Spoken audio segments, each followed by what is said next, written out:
The Bible isn't just a book of random stories. It's 66 different books that come together to tell one story. An incredible one about God's love for us. And now for an amazing story inspired by the book of John, chapter 21, verses 1 through 17. It was a quiet night. Peter had suggested that he and the other disciples go fishing, but so far they had caught nothing. So there was nothing much to do except sit in the boat and wait. While he waited, Peter's mind wandered over the events of the past several days. He thought back to what Jesus said the night he was betrayed. Here is my command, love one another, just as I have loved you. No one has greater love than the one who gives their life for their friends. But Jesus had given his life, hadn't he? He was arrested, tried, sentenced to death, and killed on a cross. And what had Peter done for his friend? The memory still stung. You there, aren't you one of Jesus' disciples? No, I'm not. Are you sure?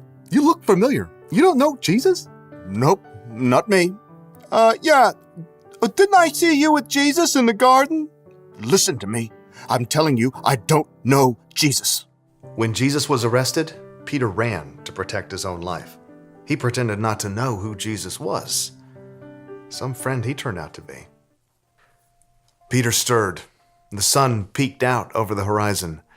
Another wasted night out on the boat with no fish to speak of. I guess we should head back to the shore. Doesn't look like we're going to catch anything. Yeah, I kind of doubted we would. Together, Peter, Thomas, and the others pulled their empty net into the boat. Friends, don't you have any fish? Peter looked up and saw a figure calling from the beach about 100 yards away. Who is that? Can't tell. Nope, no fish today. Throw your net to the right side of the boat. Then you'll find some fish. Peter and Thomas shared a doubtful glance. Oh, I get it. He's a crazy person. Thank you. No, wait.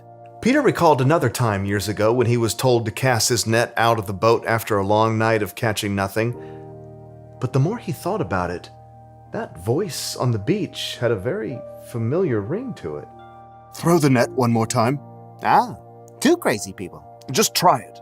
Okay, but don't expect a miracle or anything. So the disciples cast their net to the right side of the boat, like the man on the shore suggested. Suddenly, fish started practically leaping out of the water, trying to get in the net. The net filled up quickly. Pull it in, pull it in. We can't. It's too heavy. We'll have to tow it to the shore. Peter looked to the shore and saw the man standing there. Now he knew exactly who that man was. It's the Lord.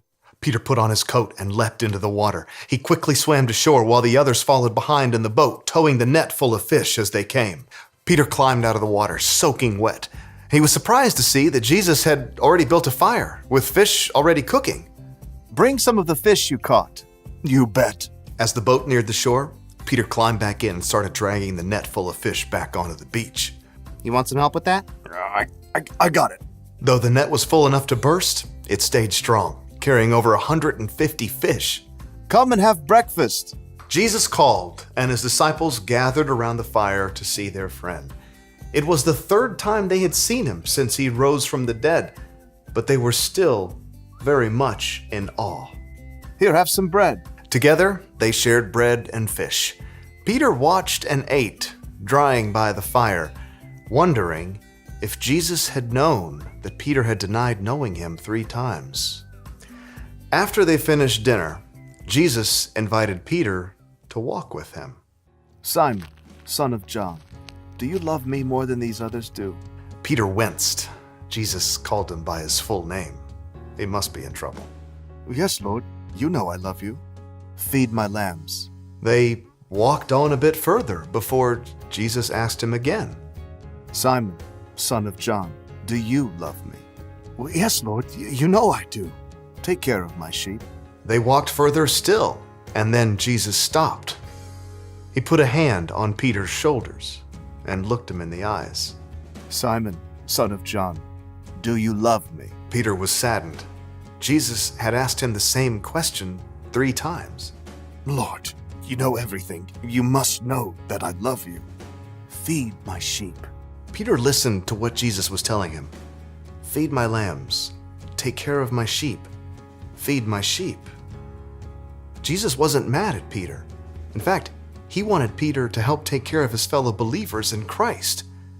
After all that Peter had done, Jesus still loved him and forgave him.